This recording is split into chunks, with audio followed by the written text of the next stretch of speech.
I welcome you all in the pharmaceutical biotechnology MCQ series. So dear students, in this video we are going to cover some of the important questions related to the pharmaceutical biotechnology. So not without wasting any time further, let's start the topic now. Dash is a way by which a bacterial cell transfers genetic material into another bacterial cell. तो pharmaceutical biotechnology में हमने बहुत सी चीज़ें की हैं और this is the most important component जिसमें कि एक या डिफरेंट मेथड्स जिसके द्वारा एक ऑर्गेनिज्म दूसरे ऑर्गेनिज्म में अपना जेनेटिक इन्फॉर्मेशन को ट्रांसफर करेगा. तो ये कौन सा मेथड है? ऑप्शंस हैं बैक्टीरियल कॉन्जुगेशन, बैक्टीरियल हाइब्रिडाइजेशन. तो इसका आंसर रहेगा bacterial conjugation is a method in which a bacterial cell transfer genetic information into another bacterial cell. Let me show you the diagram again. तो we have completed this topic. This is bacterial conjugation जिसमें कि एक bacteria दूसरे bacteria में अपनी information transfer करेगा और इसमें मेन जो रोल आएगा प्लाज्मिड का होगा. तो प्लाज्मिड के द्वारा ही इंफॉर्मेशन ट्रांसफर की जाएगी जो एक्स्ट्रा क्रोमोसोमल पार्ट है किसी भी बैक्टीरिया के पास. So next question, dash is the working principle of ELISA. अब एलिसा के बारे में भी हमने पढ़ा है, एंजाइम लिंक्ड इम्यूनोसोर्बेंट एसे. तो क्या बेसिक प्रिंसिपल इन्वॉल्व है? एंटीजन एंटीबॉडी कॉम्प्लेक्स और एंटीजन एंटीबॉडी न्यूट्रलाइजेशन. तो आंसर आएगा एंटीजन एंटीबॉडी कॉम्प्लेक्स के प्रिंसिपल पे बेस्ड है एलिसा. रखें एंजाइम लिंक्ड इम्यूनोसोर्बेंट एसे.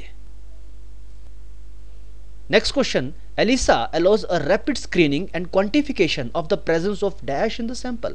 तो ELISA में हम क्वांटिफिकेशन करते हैं और स्क्रीनिंग करते हैं एंटीजन की. तो यहाँ पे क्योंकि हमने ऊपर भी देखा एंटीजन एंटीबॉडी कॉम्प्लेक्स होता है तो इसमें antigen is the right option.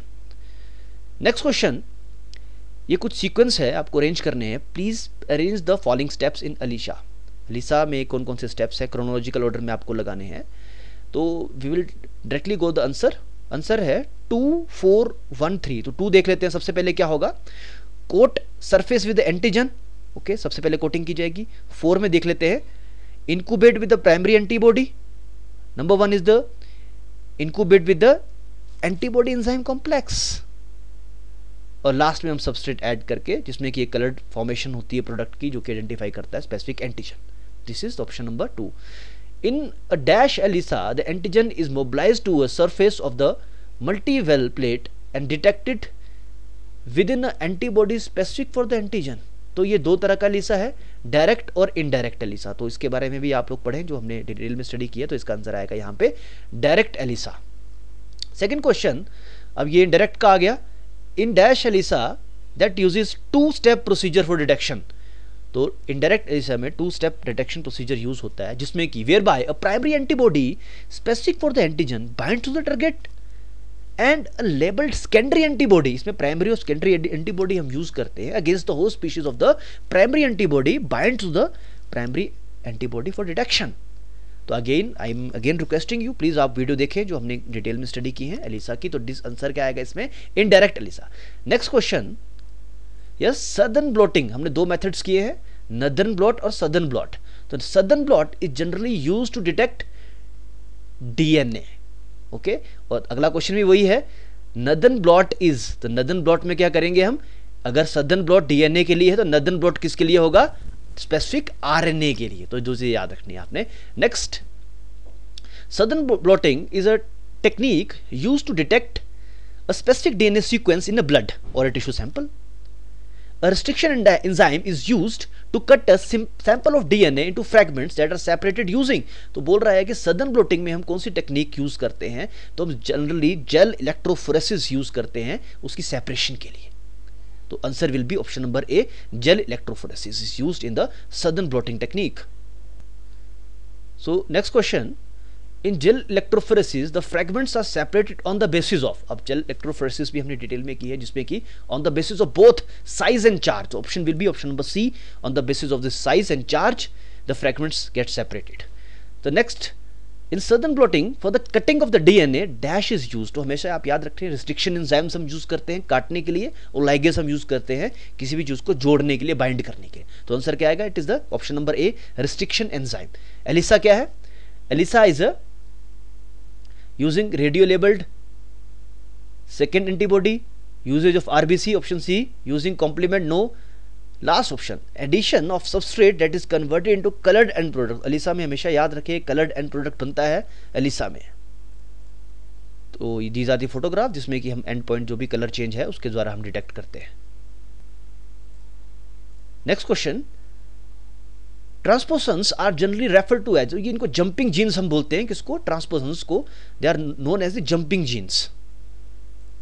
As you can see, so these are the class of genetic elements. They can jump to different location within a genome. That's why they are known as the jumping genes. Next question. A dash is a DNA sequence that can change its position within a genome. Okay, sometimes creating or reversing the mutations and altering the cell's genetic identity and also the genome size. तो yes, यहाँ पे भी transposable elements की ही बात हो रही है जो कि एक लोकेशन से दूसरे लोकेशन में जंप करते हैं, अपनी पोजीशन चेंज करते हैं। Next is the dash enzymes play essential role in maintaining genomic integrity by joining. तो हमने बात की कि ज्वाइनिंग, अगर कोई भी चीज़ ज्वाइन के काम करे, चाहे वो ब्रेक हो या कोई और चीज़, तो उसमें हम एंजाइम ज़्यादातर यूज़ करते हैं डीएनए लाइगेज। तो DNA ligase is the answer in question number 50। Next question, in general all vaccine lose potency on exposure to heat above. तो ज़्यादातर जो जितनी वैक्सीन्स हैं, अब जैसे कोविड वैक्सीन्स की ही बात करें तो स्टोरेज कंडीशंस बहुत मैटर करती हैं। तो +8 डिग्री सेल्सियस पे ज़्यादातर वैक्सीन जो लॉस कर जाती हैं अपनी पोटेंसी, तो हमें उसको प्रिजर्व करने पड़ता है, इससे कम टेम्परेचर पे हम इसे प्रिजर्व कर सकते हैं। नेक्स्ट, आइडेंटिफाई इमेज, तो हमने ये क्वेश्चन भी किया है।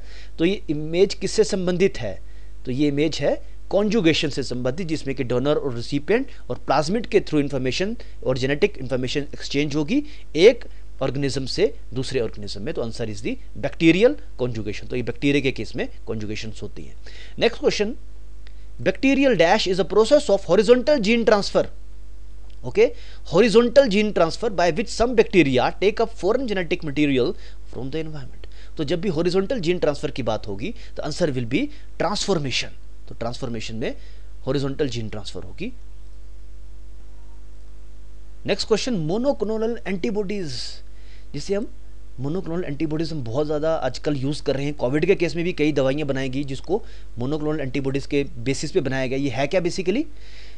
It is a heterogeneous antibodies produced from the single cell of plasma cell. No, these are the homogeneous antibodies produced from a single clone of the plasma cell. तो answer will be option number B, that is the monoclonal antibodies. और hybridoma technique हम use करते हैं जिसके द्वारा हम monoclonal antibodies को produce करते हैं। ये हमने डिटेल में भी किया है। For example anti SARS COVID monoclonal antibodies develop की हैं। तो मोनोक्लोनल एंटीबॉडीज में लास्ट में MAB मैब होता है। मैब जैसे एस्टिलिवीमैब, तो ये मोनोक्लोनल एंटीबॉडीज बनाते हैं हम हाइब्रिडोमा टेक्निक्स के जरिए in the biotechnology. So next, natural humoral immune response against a pathogen leads to the production of. Okay, तो हमने ह्यूमरल इम्यूनिटी की है डिटेल में और सेल मीडिएटेड इम्यूनिटी भी की है, जिससे हम humoral immunity, that is answer आएगा इसमें पॉलीक्लोनल एंटीबॉडीज। तो natural humoral response against a pathogen leads to the production of the polyclonal antibodies. Next, which technique is use for the production of the monoclonal antibody? Yes, अभी हमने किया, hybridoma techniques के जरिए हम monoclonal antibodies produce करते हैं इन the biotechnology. अब hybridomas को बनाते हैं इसमें, हाइब्रिडोमा टेक्निक में कैसे बनाते हैं? Basically we will fuse B cell with the myeloma cell, और द कैंसरस और ट्यूमर सेल को हम फ्यूज करते हैं बी सेल्स पे। क्यों करते हैं, पूरा कंसेप्ट हमने अच्छे से पढ़ा है, आप लोगों को याद ही होगा, तो इसकी डिटेल में मैं नहीं जाऊंगा। तो आप फिलहाल इतना याद रखें, fusing B cells with the myeloma cells. तो माइलोमा सेल्स के पास कुछ खास चीज़ है और बी सेल्स के पास भी एक पर्टिकुलर चीज़ होगी। तो दोनों की हम विशेषताओं को यूज़ करके अपना जो भी दवाइयाँ हैं उनको सिंथेसाइज करते हैं, बनाते हैं, जैसे कि मोनोक्लोनल एंटीबॉडीज। एक्सीडेंटल डिस्कवरी, तो यस, किस तरह से, बहुत इंटरेस्टिंग स्टोरी है, आप जरूर पढ़िएगा इस बारे में, किस तरह से अलेक्जेंडर फ्लेमिंग मोल्ड जूस पे काम कर रहे थे, जो कि एक तरह का फंगस था, और वो छुट्टियों पे चले गए, हॉलीडेज पे चले गए, और जब वापस आके देखा तो जो उन्होंने बैक्टीरिया की कॉलोनीज डेवलप की थी अपनी पेट्री डिश में, तो उस मोल्ड ने उस बैक्टीरिया को किल करना स्टार्ट कर दिया। तो बहुत ही आश्चर्यचकित हुए, उन्होंने बाद में रिसर्च की, तो धीरे धीरे पेनिसिलिन को डेवलप किया, उस स्पीशीज थे जिसका नाम था पेनिसिलिन नोटेटम। और किस तरह से इसी पीरियड में actually necessity is the mother of invention, हम ऐसा भी बोलते हैं। अब इसको टेस्ट करने के लिए उस समय पे वर्ल्ड वॉर 1939 टू 1945 का जो पीरियड था, वर्ल्ड वॉर सेकंड चल रहा था, तो सोल्जर्स पे डायरेक्ट उस पेनिसिलिन को टेस्ट भी किया गया। तो क्योंकि उस समय पे प्रॉपर क्लिनिकल ट्रायल्स की व्यवस्था तो थी नहीं कि हम फेज़ 1 में जाएंगे जी, फेज़ 2 में, फेज़ 3 में, नो, तो डायरेक्ट उस ड्रग को टेस्ट भी किया गया, पॉजिटिव रिजल्ट्स भी आए और बहुत सारे साइड इफेक्ट भी हुए। तो किस तरह से बाद में डेरिवेटिव सिंथेसाइज किए गए जिसमें साइड इफेक्ट्स को मिनिमाइज करके एक पेनिसिलिन को एक वेल एस्टेब्लिश्ड एंटीबायोटिक डेवलप किया गया। Next question, media use in the preparation of the inoculum in vitamin B12 production is Bennett's agar. तो ये स्टेटमेंट सही है, हम इस मीडिया का यूज करते हैं विटामिन B12 की प्रोडक्शन के लिए। Next, recombinant DNA technology is one of the recent advances in biotechnology which was developed by two scientists named Boyer and Cohen in 1973। तो yes, this statement is also correct, क्योंकि Boyer and Kohn को ही credit जाता है DNA technology को develop करने का in the year 1973, recombinant DNA technology. Next question, the industrial citric acid production can be carried out by 3 methods, surface fermentation, submerge fermentation, solid state fermentation. तो yes, बिल्कुल सही है। तो तीनों मेथड से हम सिट्रिक एसिड की प्रोडक्शन करते हैं in the industry. Next, dash is a DNA joining enzyme. तो जॉइनिंग की बात हो रही है। If 2 pieces of the DNA have matching ends, ligase can link the. बिल्कुल सही है, DNA ligase is the correct answer. Next, which bacterium is use in the production of insulin bye genetic engineering. तो genetic engineering में insulin के लिए हम E coli use कर सकते हैं, ईर्शिशिया कोलाई को यूज करते हैं। But with the full form of RT-PCR, बहुत ही कॉमन सा टेस्ट कर रहे हैं आज कोविड का। अब तो खैर रैपिड टेस्ट आ गए, लेकिन RT-PCR में क्या था? R stand for reverse transcription polymerase chain reaction. और इसमें हमने एक और चीज पढ़ी है, यस, एक हमने माइक्रो ऑर्गेनिज्म भी पढ़ा है जो हम इसमें यूज करते हैं, that is known as the Thermus aquaticus. तो इसको भी हम यूज करते हैं। अब PCR में होता क्या, बेसिकली हमें सैंपल को काफी देर तक काफी टेम्परेचर के लिए और एक राइज देते हैं टेम्परेचर को, ओके, हीट करते हैं। तो ये जो थर्मस एक्वेटिकस है, it is a heat resistant, तो इसकी क्वालिटीज की वजह से हम इसको यूज करते हैं RT-PCR में। नेक्स्ट है the technology use for the production producing artificial DNA through the combination of the different genetic materials from different sources. Yes, recombinant DNA technology की बात हो रही है, जिसके द्वारा हम आर्टिफिशियल डीएनए को प्रोड्यूस करते हैं। GMO क्या है? What is GMO? जितनी भी चीजें आजकल हम GMO कंज्यूम कर रहे हैं, तो genetically modified organisms, GMO food हम कंज्यूम करते हैं। अगर प्लांट की बात करें तो उसमें भी हमने मॉडिफिकेशन की हैं। और कई बार हम ये भी सुनने को मिलता है कि जेनेटिक ज़्यादातर GMO फूड्स हमें कंज्यूम नहीं करने चाहिए लंबे समय की, ये अलग डिबेट है। तो next question, yes, dash are the DNA cutting enzyme. तो लाइगेज जोड़ने के लिए restriction enzyme is the answer.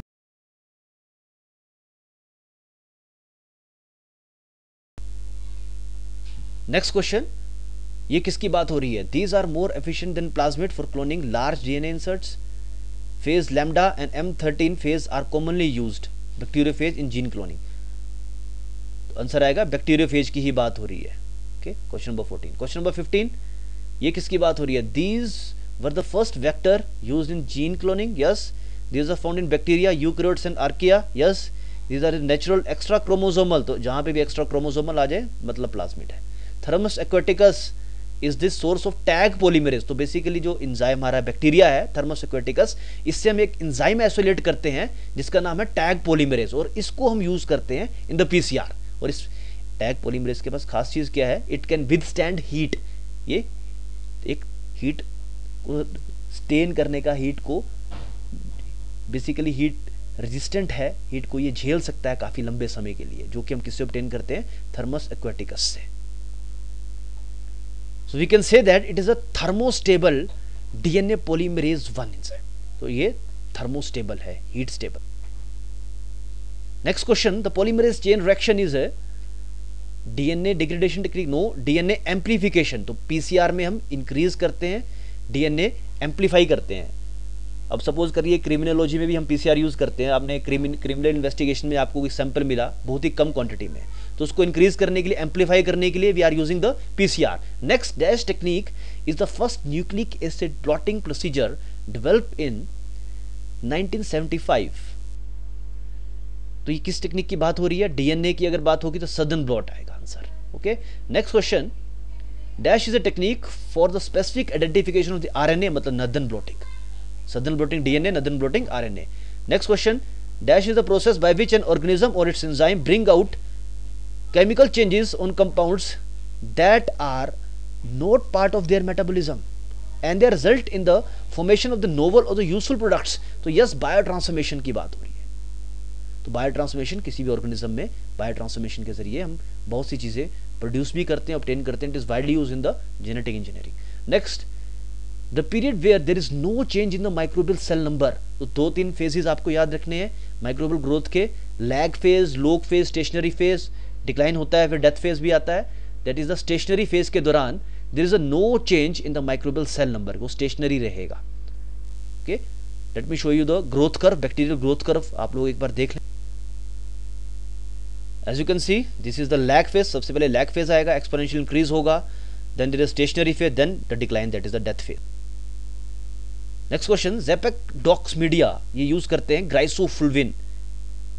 तो ग्राइसोफुल्विन के लिए, एंटीबायोटिक के लिए हम this media is use. Next, solid state fermentation is also known as, Japan में सॉलिड स्टेट फर्मेंटेशन को हम क्या बोलते हैं?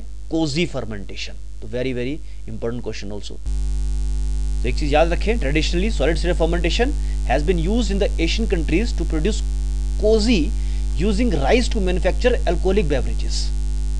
तो एशियन कंट्रीज में ज़्यादातर सोया सॉस तो हम यूज़ करते हैं, उसकी प्रोडक्शन में भी हम सॉलिड स्टेट फर्मेंटेशन यूज़ करते थे, जिसमें कि इसे इसका नाम पड़ गया कोजी फर्मेंटेशन। और ये तो कोजी वर्ड है, KOJI, it is a substance made by combining a cultivated mould with rice, soya और फूड स्टफ, जिसके द्वारा हम सोया सॉस बनाते थे पहले भी और अभी भी प्रोड्यूस करते हैं। तो इसी वजह से जो जापान में बहुत ज़्यादा इसकी प्रोडक्शन होती है, तो उसकी वजह से इसका नाम कोजी फर्मेंटेशन रखा गया। Next question, most of the vitamin B12 fermentation processes use dash as a carbon source। तो ज़्यादातर में हम ग्लूकोज को ही यूज़ करते हैं एज अ कार्बन सोर्स। तो फर्मेंटेशन में हमने फर्मेंटर पढ़े हैं, तो फर्मेंटर में एक डिवाइस की बात हो रही है। तो ये कौन सा डिवाइस है? It is an agitation device. They are mounted on the shaft and introduce in the fermentation through its lid. They are made up of blades. तो ये बेसिकली मिक्सिंग करेगा, तो ये इम्पेलर डिवाइस है। फर्मेंटर का diagram देखिए एक बार, please see this. तो इसके अंदर ये जो है ये इम्पेलर्स हैं जो कि इसको मिक्सिंग का काम करेंगे। Next question, the important function of dash is to break the vortex formation during the agitation.